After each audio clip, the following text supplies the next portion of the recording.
বন্ধুরা, আজকে আমরা তড়িৎ বিশ্লেষণ বা ইলেকট্রোলাইসিস নিয়ে আলোচনা করব। যদি আমরা বিশুদ্ধ পানির তড়িৎ বিশ্লেষণ করতে পারতাম তাহলে বিষয়টা যেমন ঘটতো সেটা হচ্ছে বিশুদ্ধ পানি ভেঙে গিয়ে H+ এবং OH- আয়ন প্রস্তুত করত।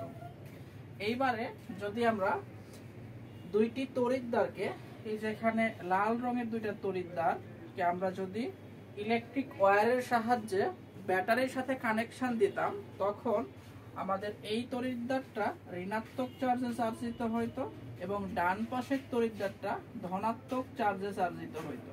এবং দেখা যাইতো যে ঋণাত্মক তড়িৎদ্বারটিতে আমাদের H+ আয়ন আকৃষ্ট হইতো এবং সে একটা ইলেকট্রন গ্রহণ করে হাইড্রোজেন গ্যাস প্রস্তুত করত।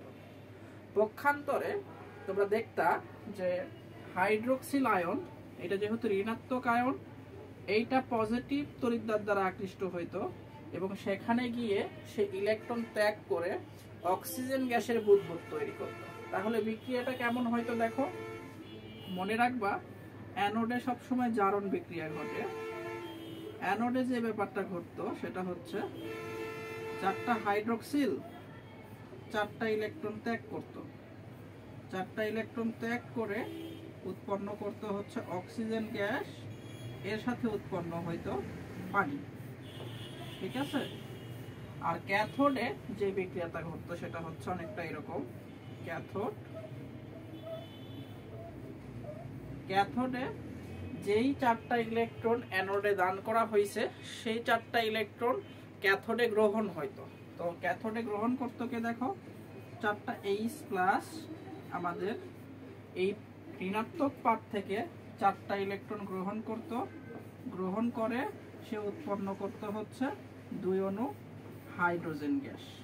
ওকে, ওভারঅল বিক্রিয়াটা যেটা হইতো সেটা হচ্ছে আমরা চারটা ইলেকট্রন ভ্যানিশ করে দিলাম, তাহলে থাকবে কি দেখো, 4OH- প্লাস 4H+ বিক্রিয়া করে উৎপন্ন করবে হচ্ছে 2 অণু H2 সাথে O2, এর সাথে উৎপন্ন হবে হচ্ছে 2 অণু পানি। কিন্তু এইখানে একটা ঝামেলা আছে। ঝামেলাটা হচ্ছে বিশুদ্ধ পানি হচ্ছে বিদ্যুৎ কুপরিবাহী, মানে বিশুদ্ধ পানিকে আমরা চাইলেই কিন্তু ইলেকট্রোলাইসিস করতে পারি না। বিশুদ্ধ পানির মধ্যে দিয়ে কিন্তু সচরাচর কারেন্ট যায় না। তো বিশুদ্ধ পানির পরিবাহিতা বৃদ্ধি করার জন্য তোমরা অনেক কিছু করতে পারো। আমরা আজকে যে জিনিসটা করব সেটা হচ্ছে বিশুদ্ধ পানির তোমরা ইলেকট্রিসিটি যেন সে বেশি বেশি পরিবহন করতে পারে, এটার জন্য জাস্ট সোডিয়াম ক্লোরাইড অল্প একটু গুলে দেব। চাইলে তোমরা হালকা H+ দিতে পারো অথবা হাইড্রোক্সিল আয়নও সাপ্লাই দিতে পারো। এখন আমরা যখন সোডিয়াম ক্লোরাইডকে এই তড়িৎ বিশ্লেষ্য কোষে দিব, তখন যে ঘটনাগুলো ঘটবে সেটা হচ্ছে এখানে H+ এবং Na+ দুইটা ধনাত্মক আয়ন প্রস্তুত হবে এবং ঋণাত্মক আয়ন হিসাবে থাকবে হচ্ছে হাইড্রোক্সিল আয়ন এবং ক্লোরাইড আয়ন। এবার যে দুইটা পজিটিভ চার্জ তোমরা পাইলা, এই দুইটা পজিটিভ চার্জই তোমার ঋণাত্মক তড়িৎদ্বার দ্বারা আকৃষ্ট হবে। আবার হাইড্রোক্সিল এবং ক্লোরাইড আয়ন, এই দুইটা তড়িৎদ্বারই তোমার হচ্ছে এই দুইটা আয়নই তোমার হচ্ছে ধনাত্মক তড়িৎদ্বার দ্বারা আকৃষ্ট হবে। এখন অ্যাকচুয়ালি তোমার কোন আয়নটা অ্যানোডে গিয়ে ইলেকট্রন ছাড়বে এবং কোন আয়নটা ক্যাথোডে গিয়ে ইলেকট্রন গ্রহণ করবে, এটা মাল্টিপল ফ্যাক্টরের উপর ডিপেন্ড করে। সেগুলো আমরা পরবর্তীতে আমরা আলোচনা করব। তো আমি আলোচনার সুবিধার্থে একটা কথা একটু বলে দিচ্ছি, আমি কিছু কথা একটু লিখে দিচ্ছি, তোমরা একটু লিখে নাও। সেটা হচ্ছে ওই যে সক্রিয়তা সিরিজ, সেটা ক্যাটায়ন হোক বা অ্যানায়ন হোক, সক্রিয়তা সিরিজে যার অবস্থান নিচে সে আগে ইলেকট্রন ত্যাগ করে। তাহলে এই একটা কথা একটু লিখে রাখো যে সক্রিয়তা সিরিজে হোক ক্যাটায়ন অথবা অ্যানায়ন, সক্রিয়তা সিরিজে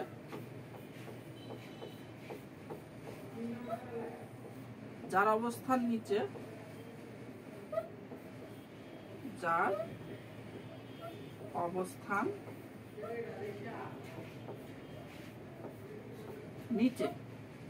সে আগে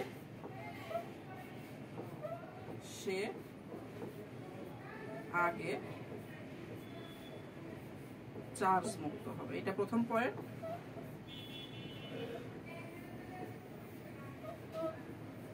চার্জ মুক্ত হবে, ঠিক আছে, এটা খুব গুরুত্বপূর্ণ পয়েন্ট। আর দ্বিতীয় পয়েন্ট হচ্ছে, যদি তুমি সোডিয়াম ক্লোরাইড অথবা এই রকমের কোনো লবণ এর ঘনমাত্রা অনেক বাড়ায় দাও, তাহলে ক্যাটায়নের ক্ষেত্রে যার অবস্থান নিচে সেই আগে চার্জ মুক্ত হয়, কিন্তু অ্যানায়নের ক্ষেত্রে যার অবস্থান নিচে সেই নিয়মটা মানে না।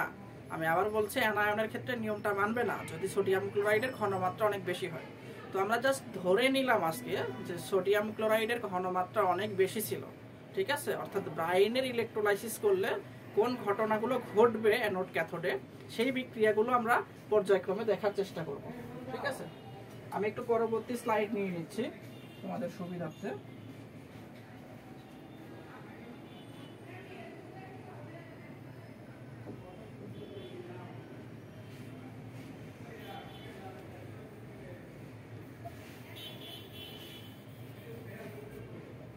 একটু মনোযোগ দাও, দেখো এখানে Na+ এবং H+ এর মধ্যে অ্যানোডে যে ব্যাপারটা ঘটবে সেটা হচ্ছে অ্যানোডে যে ব্যাপারটা ঘটবে সেটা হচ্ছে, দেখো H+ এর অবস্থান দেখবা সক্রিয়তা সিরিজে হচ্ছে নিচে, তাই H+ হচ্ছে তোমার ইলেকট্রন আমাদের গ্রহণ করবে। আর হাইড্রোক্সিল এবং ক্লোরাইডের মধ্যে তোমরা দেখবা যে ক্লোরাইডের অবস্থান যদিও উপরে, কিন্তু এখানে ক্লোরাইডের ঘনমাত্রা বেশি হওয়ার কারণে সেই আসলে ইলেকট্রনটা ত্যাগ করবে। তো এখানে দেখবা দুইটা ক্লোরাইড অ্যানোডে আসবে, এসে সেই দুইটা ইলেকট্রন ত্যাগ করবে, করে ক্লোরিন গ্যাস উৎপন্ন করবে। সোজা কথায় আমরা অ্যানোড থেকে যে জিনিসটা পাবো সেটা হচ্ছে ক্লোরিন গ্যাস। আমার মনে হয় বুঝাইতে পারছি। এবার ক্যাথোডে যে বিক্রিয়াটা তোমরা দেখবা, খেয়াল করো, একটু মাথা ঠান্ডা করে বোঝার চেষ্টা করো। ক্যাথোডে দুই ধরনের আয়ন যাবে, একটা হচ্ছে Na+ আর একটা হচ্ছে H+। কিন্তু H+ এর অবস্থান নিচে থাকার কারণে সে আসলে দুইটা ইলেকট্রন গ্রহণ করবে। তো দুইটা ইলেকট্রন দুইটা H+ যদি গ্রহণ করে, তাহলে তোমরা ক্যাথোডে যেটা পাবা সেটা হচ্ছে হাইড্রোজেন গ্যাস।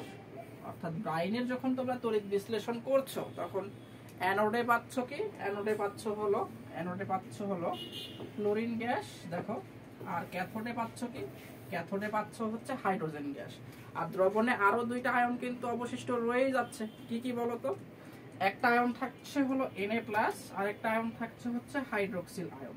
এই Na+ এবং হাইড্রোক্সিল আয়ন এটা সলিউশনে মানে দ্রবণের মধ্যে পরস্পরের সাথে মিক্সড হয়ে উৎপন্ন করবে হচ্ছে সোডিয়াম হাইড্রোক্সাইড। তাহলে সলিউশনে আমরা যে জিনিসটা পাবো সেটাও একটু লিখে নাও। সলিউশনে আমরা পাবো হচ্ছে, আমরা কি পাবো? সলিউশনে আমরা পাবো হচ্ছে Na+, এর সাথে যুক্ত হবে হচ্ছে OH-, এই দোনোটা যুক্ত হয়ে উৎপন্ন করবে হচ্ছে আমাদের সোডিয়াম হাইড্রোক্সাইড, যেটাকে আমরা বলি হচ্ছে কস্টিক সোডা।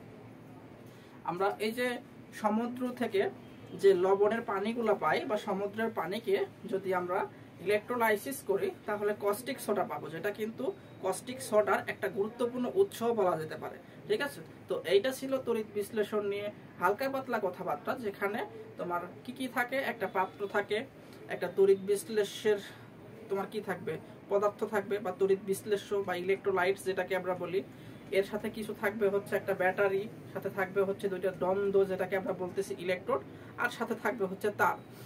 এখানে তোমরা একটা জিনিস মনে রাখো, তড়িৎ বিশ্লেষ্য কোষে তোমরা হচ্ছে বাহির থেকে কিন্তু ইলেকট্রিক কারেন্ট সাপ্লাই দিচ্ছ, এখানে কিন্তু কারেন্ট প্রস্তুত হচ্ছে না, বাহির থেকে ইলেকট্রিক কারেন্ট সাপ্লাই দেওয়ার মাধ্যমে তোমরা হচ্ছে রাসায়নিক বিক্রিয়াটা ঘটাইতেছো। ঠিক আছে, তো এইখান থেকে একটা জিনিস মনে রাখো যে তড়িৎ বিশ্লেষ্য কোষে বিদ্যুৎ শক্তি রাসায়নিক শক্তিতে রূপান্তরিত হয়।